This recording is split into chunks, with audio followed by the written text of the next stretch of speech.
Hello everyone, आज हम एक नए साइकिल के बारे में पढ़ने वाले हैं जिसका नाम है एचएमपी पाथवे। तो ये साइकिल कैसे होता है इस वीडियो में बहुत ही सिंपल लैंग्वेज में हम जानने की कोशिश करते हैं। तो चलिए आइए स्टार्ट करते हैं। सुनो, अगर आपको एचएमपी पाथवे साइकिल को आसानी से समझना है तो उससे पहले मेरे आपको एक एग्जाम्पल को समझना होगा। जब आप ये मेरा ये एग्जाम्पल समझ जाएंगे उसके बाद एचएमपी पाथवे आपको बहुत आसानी से समझ में आ जाएगा। तो सुनो, मेरा एग्जाम्पल है, जैसे मान लो ए कोई जगह है और बी भी कोई जगह है, आपको ए से बी तक जाना है तो उसके लिए एक रास्ते ये हैं और दूसरा रास्ता हमारा ये है।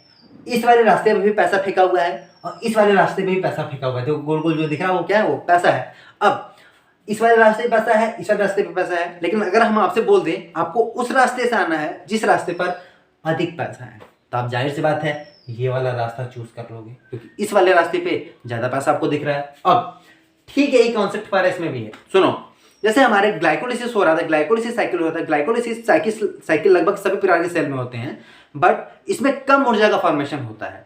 अब जैसे लीवर सेल हुआ, थायराइड सेल हुआ, और भी टाइप के सेल हैं, इन सब सेल में अधिक ऊर्जा की जरूरत पड़ती है। अधिक ऊर्जा मतलब कि इस सब में अधिक ऊर्जा की जरूरत है। ठीक है, तो अब अधिक ऊर्जा चाहिए तो उसमें ग्लाइकोलिसिस होगा, तो ग्लाइकोलिसिस तो कम बनता है, तो काम बिगड़ गया। तो इसी जगह नया कॉन्सेप्ट उठता है एचएमपी पाथवे। एक नया साइकिल का जन्म होता है जिसका नाम है एचएमपी पाथवे। मतलब बोले तो एचएमपी पाथवे ये वो वाला साइकिल जिसमें अधिक ऊर्जा का फॉर्मेशन होता है। ठीक है, लिवर सेल हुआ, थायराइड सेल हुआ, और भी जो टाइप के हमारे सेल हैं, इन सब में क्या होता है? अधिक ऊर्जा की जरूरत पड़ती है। तो अधिक ऊर्जा हमारा ग्लाइकोलिसिस होगा, तो ग्लाइकोलिसिस में तो भैया कम कम ऊर्जा का फॉर्मेशन होता है। इसीलिए हमारा एचएमपी पाथवे वाला एक नया साइकिल का यहाँ पे क्या हुआ? जन्म हुआ। मतलब एचएमपी पाथवे में अधिक ऊर्जा का फॉर्मेशन होता है। तो सुनो, अब एचएमपी पाथवे में ये तो जान गए कि अधिक ऊर्जा का फॉर्मेशन होता है। अब ये चीज होती कैसा, मतलब बोले तो ये साइकिल होती कैसे है? तो सुनो, जो हमारा एचएमपी पाथवे होता है वो दो स्टेप में होता है। एक ऑक्सीडेटिव स्टेप और दूसरा है नॉन ऑक्सीडेटिव स्टेप में। सुनो, ऑक्सीडेटिव स्टेप में NADPH का फॉर्मेशन होता है और नॉन ऑक्सीडेटिव स्टेप में पेंटोज शुगर का फॉर्मेशन होता है। ठीक है, अब सुनो कैसे हमारा ये साइकिल चलता है। सुनो, सबसे पहले देखो यहां पे ग्लूकोज 6 फास्फेट यहां लिखा है। ये कहां से आया? देखो, हमने पढ़ा था ग्लाइकोलिसिस में ग्लूकोज 6 फास्फेट में चेंज होता है। पहले याद आ रहा है आपको? देखो, अब यही जो ग्लूकोज 6 फास्फेट है इसी जगह से हमारा साइकिल स्टार्ट होता है। देखो, एक रास्ता है ये, अगर इस रास्ते पे चलोगे तो इस वाले रास्ते को तो हम बोल देंगे क्या? ग्लाइकोलिसिस। लेकिन इसी जगह से अगर अपना रास्ता बदल दोगे तो इसको हम बोलेंगे एचएमपी पाथवे। अगर इस वाले रास्ते पे चलोगे तो आपको ऊर्जा कम मिलेगी, और इसी जगह से इस वाले रास्ते को बदल दोगे, मतलब इस वाले रास्ते पे चल दोगे, तो आपको ऊर्जा ज्यादा मिल जाएगी। समझाया?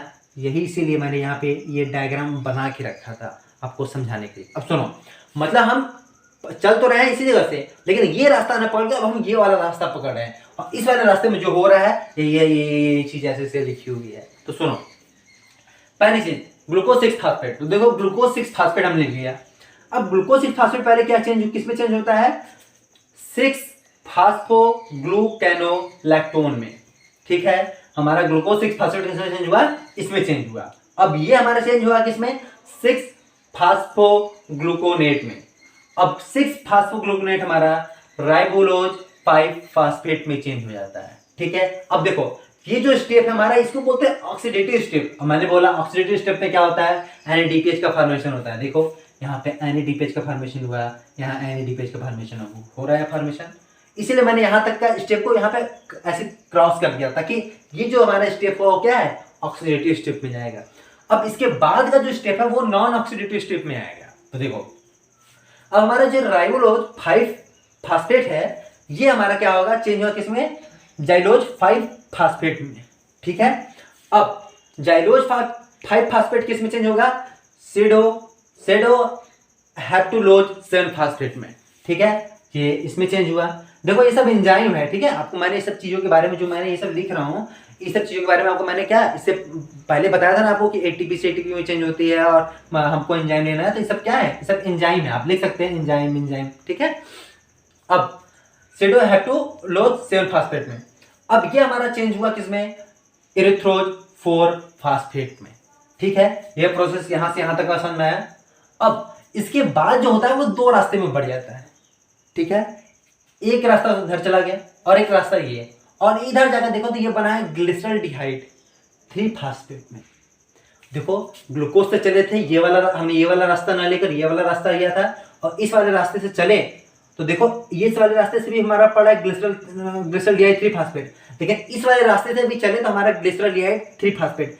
ऐसे चले तो भी ऊर्जा मिला, लेकिन अगर हम ऐसे वाले रास्ते से चल के इतना घूम के आए हैं और फिर हमारा पहुंच गया कहाँ, ग्लिसरॉल्डिहाइड 3 फास्फेट में, इसके बाद वही हमारा ग्लाइकोलिसिस कहाँ तक जाएगा, ये ग्लाइकोलिसिस प्रोसेस तक जाएगा। ठीक है, तो हमारा ये था स्टेप। जैसे ग्लूकोज हमारा ग्लूकोज 6 फास्फेट में और ग्लूकोज 6 फास्फेट फ्रक्टोज 6 फास्फेट में चेंज होकर ये हमारा ग्लाइकोलिसिस प्रोसेस था।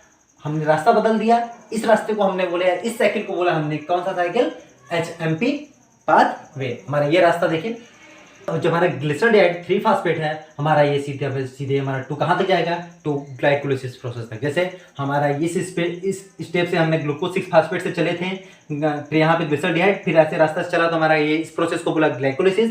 लेकिन अगर इस रास्ते को बदल दें और इस रास्ते से घूमकर ग्लिसरॉल्डिहाइड तक पहुंचे और एक नया रास्ता बनाए इस वाले रास्ते से पहुंचे और हमारा जाए हमारा कहाँ, टू ग्लाइकोलिसिस, तो हम बोलते हैं पूरा ग्लाइकोलिसिस प्रोसेस तक। तो इस जो हमारा एक नया साइकिल, ये जो एक नया रास्ता हमने चुना, इसको हम बोलेंगे HMP पाथवे। मतलब इस वाले रास्ते से चलोगे तो ग्लाइकोलिसिस, लेकिन इसमें ऊर्जा कम मिलती है, इसमें ऊर्जा का फॉर्मेशन कम होता है, एनर्जी का फॉर्मेशन कम होता है। अगर हम ये वाला रास्ता चुनते हैं तो इस वाले रास्ते में ज़्यादा ऊर्जा का फॉर्मेशन होता है और ज़्यादा एनर्जी मिलती है, क्योंकि उनको जैसे लीवर सेल बताया ना मैंने आपको, लीवर सेल हुआ या थायराइड सेल हुआ, ये सब टाइप के सेल को ज़्यादा ऊर्जा की आवश्यकता है। ठीक है, तो ये था हमारा छोटा सा कॉन्सेप्ट। अब ये चीज़ है ग्लिसरॉल्डिहाइड इसमें, और इसके बाद फिर हमारा ये फ्रक्टोज 6 फास्फेट और फ्रक्टोज 6 फास्फेट और ग्लूकोज 6 फास्फेट, ये दोनों एक दूसरे का आइसोमर होते हैं। ग्लूकोज फ्रक्टोज का फार्मूला सेम होता है, ये दोनों एक दूसरे का आइसोमर होते हैं, इसलिए मैंने यहाँ पे लिखा है आइसोमरेज। ठीक है, तो ये था हमारा एक छोटा सा साइकिल। तो जान गए आप साइकिल क्या होता, मतलब HMP साइकिल, HMP पाथवे हमारा जो साइकिल है ये कैसे चलता है। कुछ नहीं है, ये चीज़ ऐसे चलेगी तो ग्लाइकोलिसिस कर देंगे, ये चीज़ ऐसे घूम कर ऐसे पहुंचेगी यहाँ तक, तो इसको हम बोलेंगे क्या, हमारा HMP पाथवे।